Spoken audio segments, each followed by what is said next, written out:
Out of order. He is out of order because you cannot dictate in this house and you cannot move. Only members of you ask members of this house.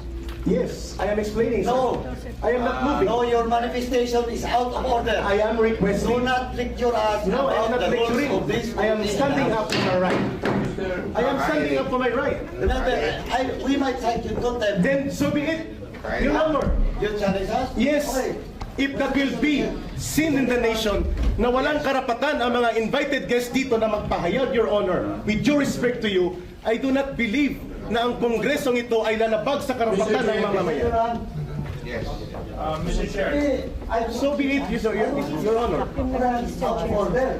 And what's the position of the chair? I will let, Mr. Chairman, I will not give up my right to free speech and be respected under the Constitution because this August Chamber is obligated by law